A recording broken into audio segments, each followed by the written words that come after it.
お化けがいる、お化けがいる。絶対見てもらった方がいいって。最近結構民族学とかゲーム企画につながりそう。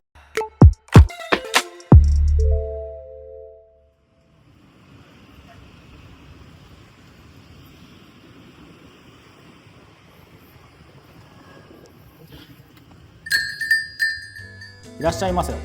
カフェフォーリーフへようこそ。クローバーズ代表の小山です。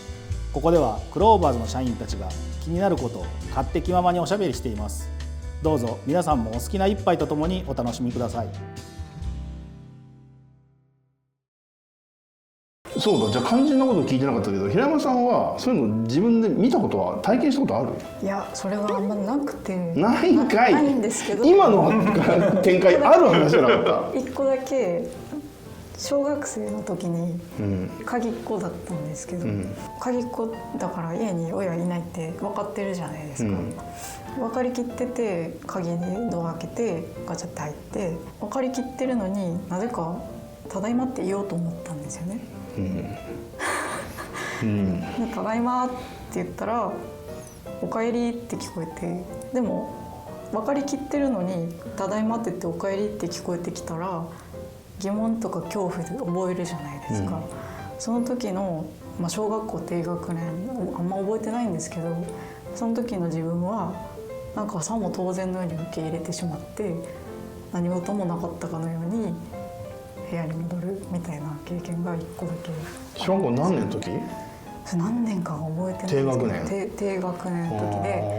時で、なんかそれを知り合いに話した時に、なんか子供ってそういうのと近しいというか、一緒に生きてるような存在だよねみたいな話になって。小山君大丈夫？さっきから半笑いでいない？いや、なんか今の話とかも僕どっちかというとちょっとアカデミックに考えがちというか、そのイマジナリーフレンドみたいなのとかもあったりするじゃないですか。だからそのイマジナリーフレンドとかだと多分その本人には多分やっぱり見えてると思ってますし、その感じれるもんだと思ってたりもするのでっていうふうにちょっと思ってたっていう感じです。俺もちょっと参考までに俺のエピソード話すと、俺も小学校の、中学年3年か4年ぐらいの時の夏休みに、俺も家で両親共働きだったから部屋で珍しく勉強してたのよ、しないのに。親父や母ちゃんからもうその勉強しろってすごいもうノイローゼになるくらい言われてたから、ついに勉強に踏み切ってたんだと思うんだよね、その日だけは珍しく。で家で勉強してる時にもうなんかシーンって静まり返った一人しかいない家の中で、もう散々親父と母ちゃんからもう説教されてた声がなんか頭に蘇ってきて「秀樹!」って聞こえて「えって発した自分の声にびっくりして俺誰と会話してんだっていう出来事があったよね。それは全然イマジナリーフレンドでもない。でもフレンドでも何でもないイマジナリーエネミーだよね、それ。イマジナリーはなんかいろいろいるんですかね。だから子供ってやっぱり感受性高いから、なんかそんな影響も俺の場合は受けたのかなとか思ったけどね。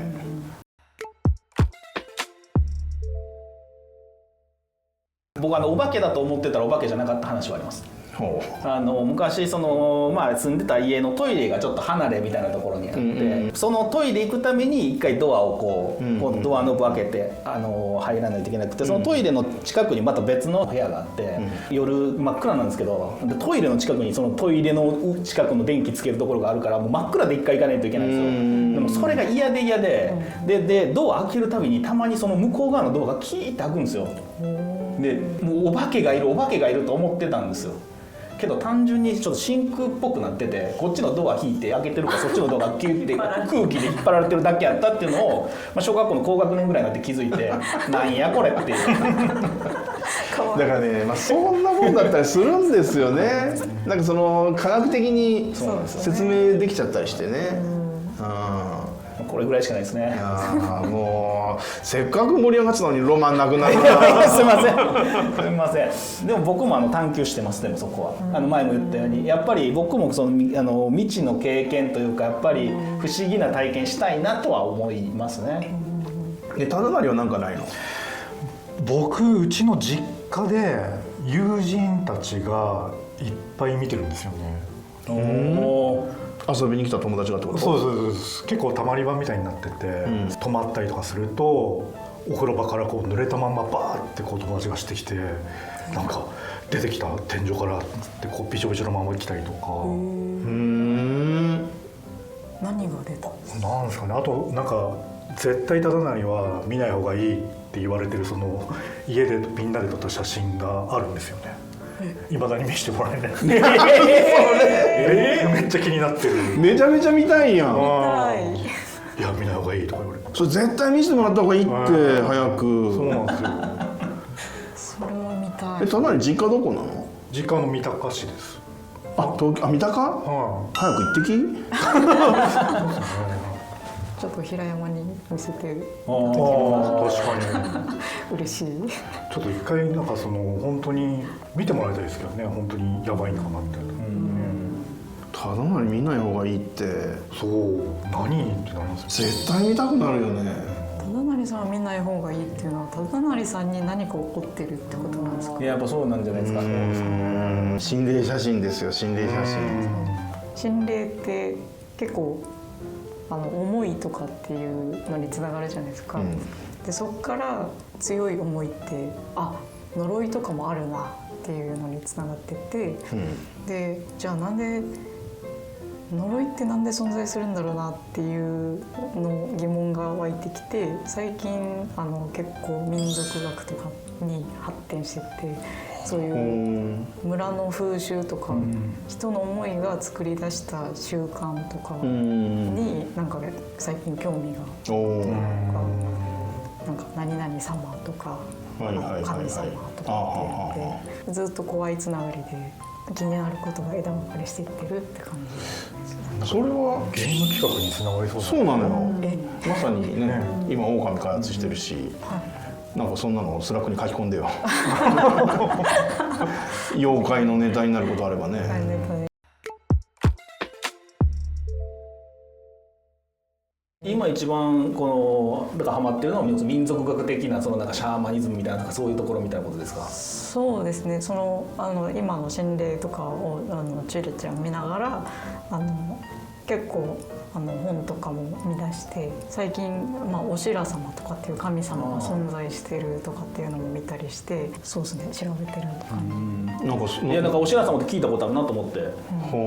でなんか農業を盛んにさせてくれる神様なのに、何々をしちゃいけないとか、しちゃいけないことをしたら顔が曲がるとか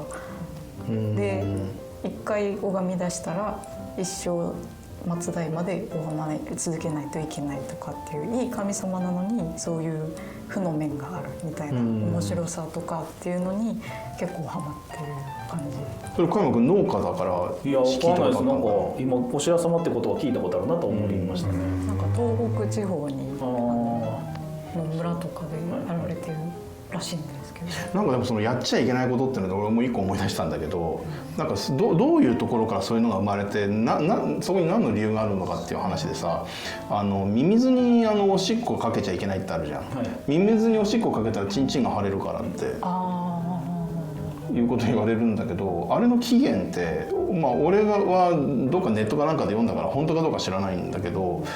水におしっこかけるシチュエーションって多分子供が土いじりしてミミズ掘り起こして、でそこにおしっこかけるって、そのばい菌だらけの手でチンチン触ったらっていう、だからその夜に口笛吹くと蛇が来るよっていうのも、あれも結局近所迷惑になるから子供黙らすのにの方便なのかなとかと思うと、なんかそういう由来とかそういうふうに考えていくと面白いなとは思うよね。子供に言い聞かせるのになんかその鬼が来るよみたいなのもあるじゃん、そうに言わないと言うこと聞かなかったりとかするから、そういうところがなんかいろんなそんなの生まれてったのかなとかっていうのは俺も考えたことあるかな。なんか東北で農家でじゃあなんかそのお願いするみたいなの分かんないですけど、その昔ってやっぱりそのお米の技術がこう発達してなくて、寒くなったら不良になってしまうというか不作になるっていうのとかあったんで、気候とかも自然現象もあるもんね。そうなんかそのあたりをこう何かその状況でもこう心を強く持って暮らしていけるようにみたいな、なんかそんなんとかもあったりするのかなってなんかちょっと想像できますね。なんか昔はそうだよね、そういう子に頼るしかないもんね。なんでそういういろいろな神様とか、日本だけじゃなくてインドとか海外の神様の由来みたいなのを調べるとすごい面白いってなってるのがハマってます。なるほど。では本日も楽しい話が聞けたかなと思います。また次回お楽しみによろしくお願いします。よろしくです。よろしくお願いします。僕も今日もう机にもう大量のプラモデルがある時点で、でもしかももうガンダムザブングル並んで、イデオンもいるみたいなっていう状態の時でもう見ただけで今日はもう話さんでいいかなと今日は僕も話さなくてもいいかなと思ってました。いや俺もオフィス来た時にただなりのプラモがいつもより増えててこれバージョン 2.0 だみたいな話はあの場でしてたんですけどこれちょっと本番編取っとかなあかんなってちょっとまた席からスーッと離れたんですけどもうちょっとガンダム話は尺がいりますよね。ちょっと別回設けた方がいいかなっていう。怖い話の方も、意外に実はみんなつくまもちょっと乗りたがってた感じのね、俺はあんまりあれなんだけどでもガンダム界ロボット界は広すぎますよね。もうガンダム界だけでも十分やれるぐらい当然人いますし、怖い話もだいぶ人集まりそうなんで、そういう専門会できそうやね。これでもさ怖い話って視聴率落ちたりしないんかな再生率。いやでも今人気のカテゴリーだと思います。ホラーとか人コアとかそういうスピリチュアル系とか。俺なんかたまにさ好きで見てるチャンネルで不意をつかれて怖い話入ってきたりするんだけどもう再生ピッと止めるもんね。今そういうの求めてないって言って。なるほど。基本にしないといけないの。今かな。なんかさっき平山さんとちょっと喋ったんですけど YouTube のチャンネルとか一緒やったりとかしてましたね。そうなんや。ちなみにどんなの？都市ボーイズっていう不思議なことからホラー怖いやつからいろんなタイプの不思議な話をサブカル的な話をされてるチャンネルですね。もう俺が絶対見ないやつや。人気ですよね。私は吉井さんの。吉井さん、僕も吉井さんも見てます。武人さんとかは？武人さんも見てます。怖いやつ？怖いやつ。いや私本当に怖いやつは本当に怖いからその人コア界っていうのを選んでみてます。人コアっていう分野があります。はい幽霊じゃないやつ？幽霊じゃないやつ。それは俺もちょっと好きかも。犯罪とかそういう。はい。それは俺も好きかな。でも今のところ我々のこのチャンネルで出てる話は全部その幽霊お化け系だよね。でも UFO もありました。UFO はいいや俺。UFO セーフ。 UFO もありました。ちょっとまた今後ねどういうその怖い話というか不思議な話というかが出てくるのかっていうのは僕はもうちょっと楽しみになってきました。なるほど。もう逆にもうみんなそれだけで話してくれてもいいんちゃうかなぐらい。僕はちょっとお手柔らかにしていただきたいなと思いますが、楽しかったんじゃないでしょうか。また引き続き、引き続き、次回もお楽しみに。お楽しみください。